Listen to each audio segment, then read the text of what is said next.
Hello friends, स्वागत है आपका आपके अपने YouTube चैनल पर। आज हम पढ़ेंगे सॉलिड स्टेट का lecture 4 density of crystal, crystal का घनत्व ज्ञात करना। लास्ट लेक्चर में हमने क्रिस्टल की जो है पैकिंग एफिशिएंसी के बारे में पढ़ा था, संकुलन दक्षता के बारे में।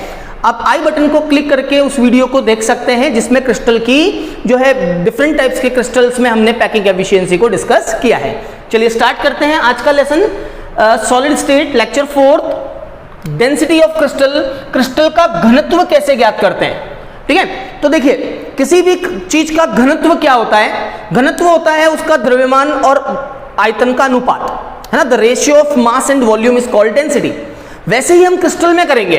किसी भी क्रिस्टल का जो डेंसिटी है वो एक्चुअल में क्या होता है, उसकी जो यूनिट सेल है उसी का वॉल्यूम होता है ना। Unit cell volume, unit cell density, unit cell density मतलब कि मात्रक कोष्टिका का जो घनत्व होगा, किसी भी यूनिट सेल का जो डेंसिटी होगा वही डेंसिटी क्रिस्टल का होगा, है ना। हम कहते हैं जैसे पानी है तो पानी की डेंसिटी होती है 1 ग्राम पर centimetre cube. That is same for the 1 litre पानी हो, चाहे आपके पास जो है 2 लीटर पानी हो, 1000 लीटर पानी हो, डेंसिटी कितनी होगी 1। सिमिलरली वही है क्रिस्टल के अंदर, क्रिस्टल की डेंसिटी बोलो चाहे यूनिट सेल की डेंसिटी बोलो, बात एक ही है। तो किसी भी मात्रक कोष्टिका का घनत्व क्या होगा, मात्रक कोष्टिका का घनत्व होगा मात्रक कोष्टिका का द्रव्यमान, मात्रक कोष्टिका यूनिट सेल का मास यानी कि द्रव्यमान। ठीक है, कितना मास है यूनिट सेल का, and divide by volume of the unit cell. Volume of the unit cell means मात्रक कोष्टिका का आयतन। सो मात्रक कोष्टिका का आयतन, तो द्रव्यमान और आयतन का अनुपात ही क्या होता है, डेंसिटी होता है, घनत्व होता है। मतलब अगर आपको घनत्व निकालना है तो आपको 2 चीजें निकालनी है, एक तो मास कितना है, एक वॉल्यूम कितना है यूनिट सेल का। मैं आपको 1 बाय 1 दोनों सिखाता हूं, देखो कैसे निकालेंगे। सबसे पहले हम देखते हैं वॉल्यूम। यूनिट सेल का वॉल्यूम कैसे निकलेगा। So the volume of unit cell यानी कि मात्रक कोष्टिका का आयतन, वॉल्यूम ऑफ यूनिट सेल, मात्रक कोष्टिका का आयतन कैसे ज्ञात होगा। सो हम उसको ऐसे निकाल सकते हैं, वॉल्यूम क्या होता है किसी भी क्यूब का, ए क्यूब, है ना, ए क्यूब। अब देखो ये ए जो है ये आपको पिकोमीटर में दे रखा होगा या एंगस्ट्रॉम में दे रखा होगा या नैनोमीटर में दे रखा होगा। कन्वर्जन में लास्ट में बताऊंगा, अभी मैं सिर्फ ए ही ले रहा हूं उसको। So it is unit cell volume is a cube. A cube का मतलब हो गया ए क्यूब, और अगर वो पिकोमीटर में है तो साथ में हम क्या लिखेंगे, picometre cube. Clear. So this is the volume of unit cell, ये हमारे पास आ गया ए क्यूब या पिकोमीटर क्यूब। अब आपको ये सेंटीमीटर में भी बदलने के लिए बोल सकते हैं या मीटर में भी बदलने के लिए बोल सकते हैं, तो हम इसको ऐसे भी लिख सकते हैं। देखो पिकोमीटर क्या होता है, a cube into picometre is 10⁻⁻12 metre का क्यूब।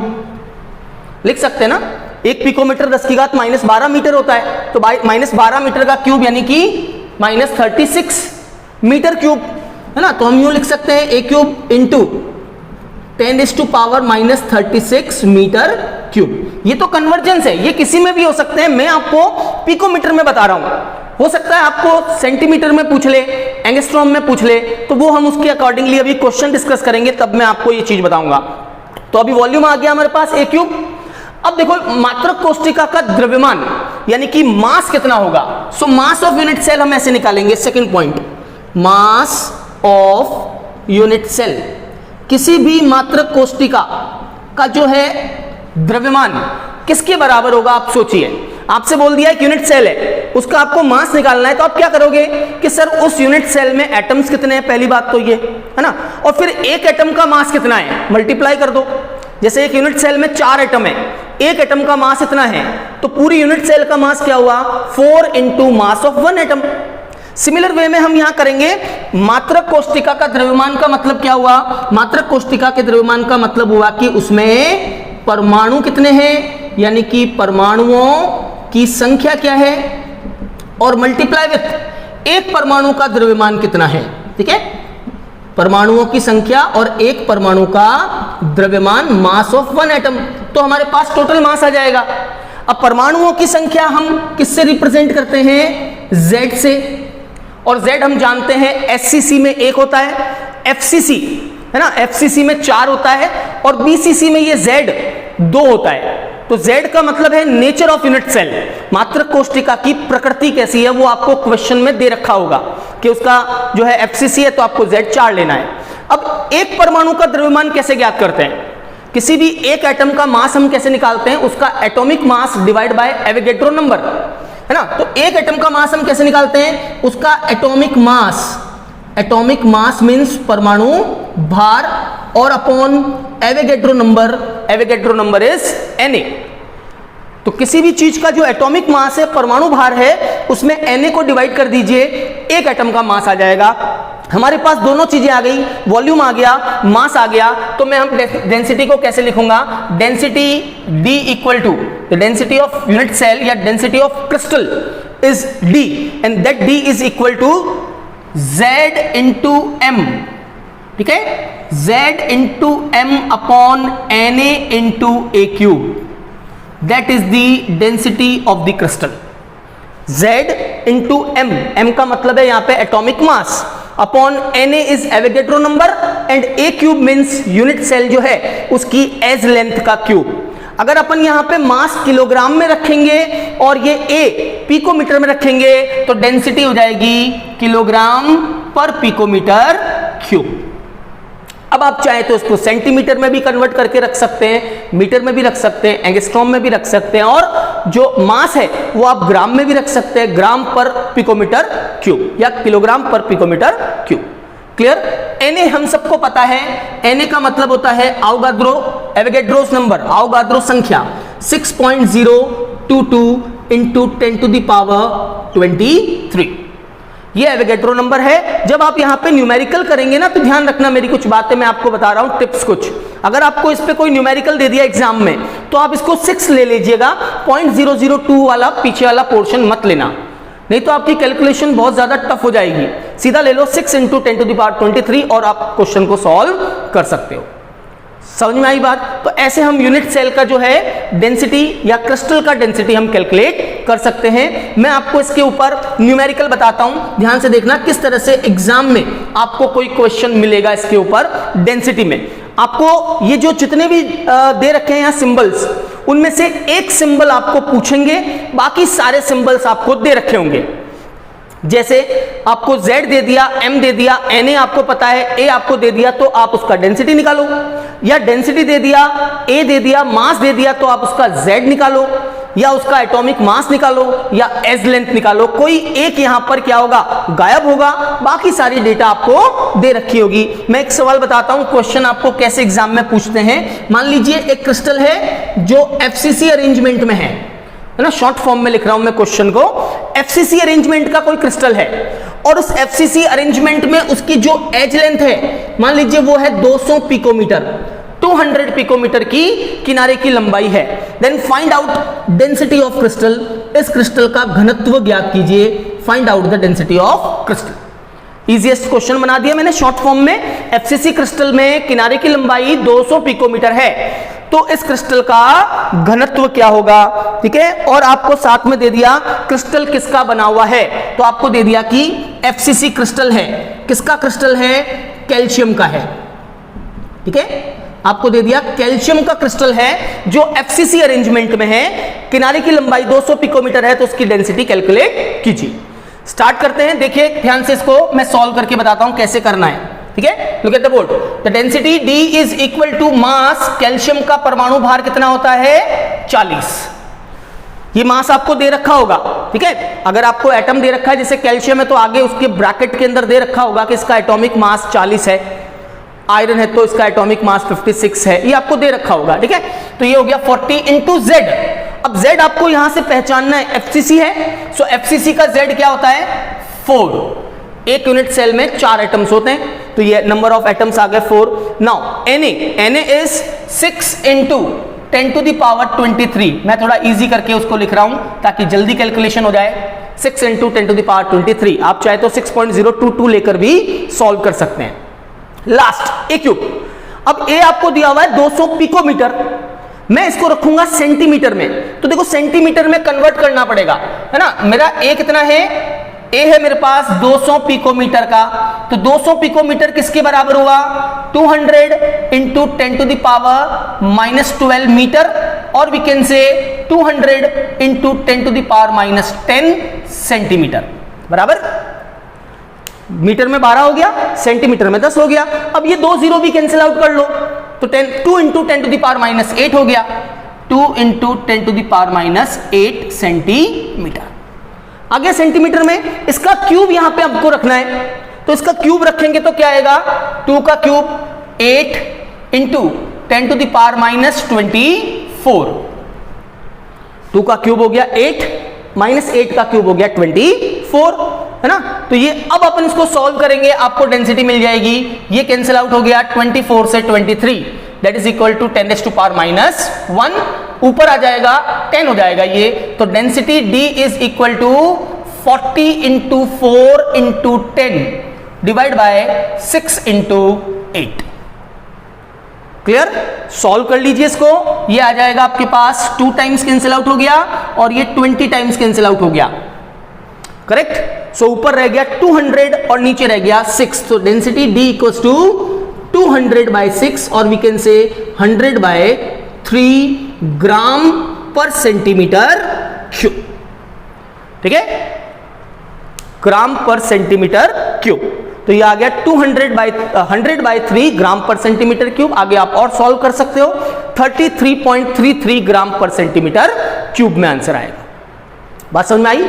तो ये एकदम सिंपल सा फॉर्मूला है, आपको इस फॉर्मूले को ध्यान रखना है कि क्रिस्टल की डेंसिटी कैसे ज्ञात करते हैं। फिर आप ऑप्शन देखना कि ऑप्शन में डेंसिटी किस में पूछी है, किलोग्राम पिकोमीटर में पूछी है, किलोग्राम एंगस्ट्रॉम में पूछी है, ग्राम पर सेंटीमीटर क्यूब में पूछी है, ग्राम मीटर क्यूब में पूछी है, तो आपको ए सेट करना पड़ेगा खुद को। फिर उसको जो है पिकोमीटर को सेंटीमीटर या मीटर में लाने के बाद हम वहां पुट करेंगे और हम आंसर कैलकुलेट करेंगे। बात समझ में आई? एक क्वेश्चन जो है वो कंपटीशन एग्जाम नीट में और खूब पूछा हुआ एग्जाम में, मैं उस क्वेश्चन के बारे में आपको बताता हूं, उसको कैसे सॉल्व करना है वो मैं आपको बताता हूं। देखो ये है आपका सेकंड क्वेश्चन, बड़ा इजी लेकिन बहुत ही जो है ट्रिकी क्वेश्चन है। किस तरह से करना है बोर्ड पे देखना। सवाल दे दिया आपको मैग्नीशियम Mg दे दिया, ठीक है। मैग्नीशियम की एक यूनिट सेल है जो मान लीजिए BCC अरेंजमेंट में है, तो उसके 24 ग्राम में कुल मात्रक कोष्टिका की संख्या ज्ञात करो। इसके 24 ग्राम में मात्रक कोष्टिका की संख्या, ये जो क्वेश्चन है ये बहुत पूछा जाता है एग्जाम में, number of unit cell count करना, है ना, कि यूनिट सेल कितनी होगी। तो मैग्नीशियम का एक क्रिस्टल है जो BCC अरेंजमेंट में है, इसके 24 ग्राम में कुल कितनी यूनिट सेल बन सकती है। 24 ग्राम आपको दे रखा है, इसमें यूनिट सेल्स का नंबर आपको कैलकुलेट करना है। क्लियर? तो देखो बोर्ड पे, जब इस तरह का कभी भी कोई क्वेश्चन आ जाए ना कि यूनिट सेल का नंबर निकालना है, तो कहने का मतलब यह है उसका कि आपको नंबर ऑफ एटम्स निकालने हैं, परमाणुओं की संख्या ज्ञात कर लो। अब हमको पता है हमारे पास 100 परमाणु आ गए, हमने ज्ञात करके परमाणु निकाल लिए। अगर हमारे पास 100 परमाणु आ गए तो BCC का मतलब होता है 2 परमाणु एक मात्रक कोष्टिका बनाएंगे, है ना। तो 100 परमाणुओं से कितनी बनेगी? 50। कुल मिलाके मेरी बात सिर्फ इतनी है कि आप इस क्वेश्चन को करते वक्त क्या निकालना है, आपको निकालना है, जब भी आप इस क्वेश्चन को करें आप उसमें नंबर ऑफ एटम्स निकालें। जैसे मैं निकाल के बताता हूं, ध्यान से देखना इसको कैसे सॉल्व करना है। सबसे पहले 24 ग्राम मैग्नीशियम का मतलब कितना मोल हो गया? सो मोल बराबर पदार्थ का भार, 24 ग्राम आपको दे रखा है, और मैग्नीशियम का परमाणु भार, और ये भी कितना होता है? 24 होता है। दैट मीन्स मैग्नीशियम कितना मोल आ गया अपने पास? 1 मोल। यहां से आप मोल निकालेंगे। सबसे पहले मोल से आप एटम्स निकाल सकते हैं, है ना। कैसे निकालते हैं? तो नंबर ऑफ एटम्स मीन्स परमाणुओं की संख्या कितनी होती है 1 मोल में? 6.022 इंटू 10 टू द पावर 23। 1 मोल में अवोगाद्रो संख्या के बराबर परमाणु होते हैं, तो ये अवोगाद्रो संख्या के बराबर परमाणु हमने ले लिए क्योंकि हमारे पास 1 मोल था। मान लीजिए यहां पे अगर 48 ग्राम होता तो हमारे 2 मोल से होते, और 2 मोल में कितने एटम्स होते? तो इसका मल्टीप्लाई विद 2, है ना, 2 इंटू Na हो जाता, एवोगाड्रो नंबर का डबल हो जाता। या अब हमारे पास नंबर ऑफ एटम्स आ गए, तो हम क्या निकाल सकते हैं? Number of unit cell. अब हम यूनिट सेल का नंबर निकाल सकते हैं। कैसे? आपके पास टोटल एटम्स कितने हैं? 6.022 10⁻23 एंड डिवाइड बाय एक बीसीसी यूनिट सेल कितने एटम से बनती है? 2 से बनती है। अगर यहां मान लो एफसीसी होता तो डिवाइड बाय 4 कर देते और एससीसी होता तो डिवाइड बाय 1 कर देते। तो अभी यहां पे बीसीसी है तो डिवाइड बाय 2 कर दिया, आपका आंसर आ गया 3.011 इंटू 10⁻23 यूनिट सेल। कितनी मात्रक कोष्टिकाएं होगी? 3.011 इंटू 10⁻23 यूनिट सेल होगी 24 ग्राम मैग्नीशियम में, अगर मैग्नीशियम बीसीसी अरेंजमेंट में है तो। अगर एफसीसी में होता तो डिवाइड बाय 4 करना है और एससीसी में हो तो डिवाइड बाय 1 करना है। Is that clear? समझ में आया आपको कैसे डेंसिटी निकालनी है और किस तरह से डेंसिटी के ऊपर एग्जाम में जो है हमको क्वेश्चंस पूछ सकते हैं। क्लियर? चलिए एक क्वेश्चन मैं आपको और बताता हूं जो कंपटीशन एग्जाम में बहुत बार पूछा हुआ है और वो आप फॉर्मूले से नहीं कर सकते हो, है ना। तो उस क्वेश्चन को आप थोड़ा ध्यान से देखना, वो आप किसी भी फॉर्मूले से नहीं कर सकते हो। उसको अगर आपको करना है तो आपको थोड़ा सोचना पड़ेगा। उस क्वेश्चन को करने के लिए एक सिंपल मैथ्स लगानी पड़ेगी। बोर्ड पर देखना, आपको एक क्वेश्चन दे दिया, मान लीजिए कोई जो है मैटर है आपके पास, कोई पदार्थ है मान लीजिए, उसका जो भार है वो आपको दे रखा है 200 ग्राम। ठीक है, कोई भी एक पदार्थ है जिसका भार है 200 ग्राम और उसकी जो डेंसिटी है वो आपको दे दी, मान लीजिए उसका जो घनत्व है वो घनत्व आपको दे दिया 1.5 ग्राम पर सेंटीमीटर क्यूब है। 200 ग्राम का घनत्व 1.5 ग्राम पर सेंटीमीटर क्यूब है और इस यूनिट सेल के किनारे की जो लंबाई है वो मान लीजिए 200 पिकोमीटर है, 200 pm 200 पिकोमीटर है। Then find the number of unit cell, यानी कि मात्रक कोष्टिका की संख्या ज्ञात करो। नीट के एग्जाम में, जेई के एग्जाम में भी पूछा हुआ सवाल है ये, मात्रक कोष्टिका की संख्या ज्ञात करो। How many unit cells in 200 grams. ठीक है, नंबर ऑफ यूनिट सेल्स आपको निकालनी है। 200 ग्राम है, डेंसिटी 1.5 है और ए किनारे की लंबाई है 200 पिकोमीटर। क्लियर? अब आप इसमें फॉर्मूला लगाएंगे तो आपको यूनिट सेल का नंबर वगैरह नहीं मिल पाएगा क्योंकि यहां जेड नहीं दिया है। सबसे मेन चीज क्या है इस क्वेश्चन में? जेड का मतलब कौन सा है? बीसीसी है, एफसीसी है या एससीसी है, ये आपको यहां नहीं दे रखा है। फिर आपको यहां पे एलिमेंट भी नहीं दे रखा है कि कॉपर है, सिल्वर है, जिंक है, क्या है। तब हम इस क्वेश्चन को कैसे करेंगे? तो देखो बड़ा सिंपल सा और इजी क्वेश्चन है ये, बट इसको करने के लिए थोड़ा सा आपको दिमाग यूज करना है। कैसे?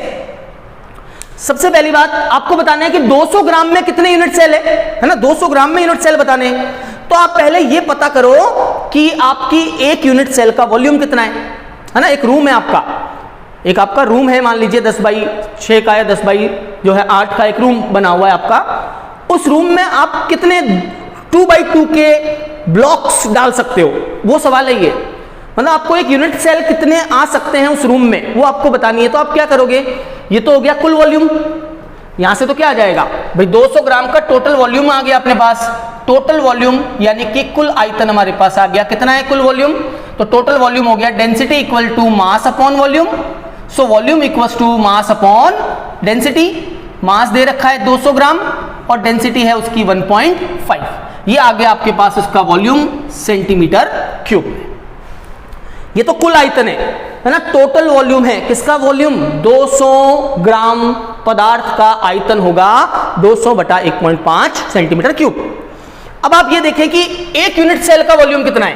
तो volume of unit cell, volume of unit cell यानी कि मात्रक कोष्टिका का आयतन कितना है। तो मात्रक कोष्टिका का आयतन क्या होता है? A cube. अब उस ए को आपको किस में कैलकुलेट करना है? सेंटीमीटर में लाना है, क्योंकि वो भी सेंटीमीटर में वॉल्यूम, तो ये वॉल्यूम भी सेंटीमीटर में आना चाहिए। यानी कि 200 इंटू 10⁻⁻10 सेंटीमीटर और वी कैन से 2 इंटू 10⁻⁻8 सेंटीमीटर।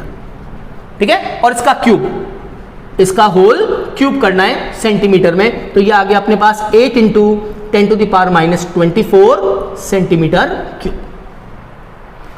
ये तो आ गया एक यूनिट सेल का वॉल्यूम और ये टोटल वॉल्यूम। तो आप खुद बता सकते हो भाई, है ना। एक पानी की ड्रॉप 8 इंटू 10⁻24 वॉल्यूम है उसका, तो एक ग्लास और ग्लास का वॉल्यूम इतना है, तो उसमें कितनी ड्रॉप्स आ जाएंगी, मतलब ऐसे ऐसे कितनी यूनिट सेल इसमें आएंगी। तो सिंपल है, नंबर ऑफ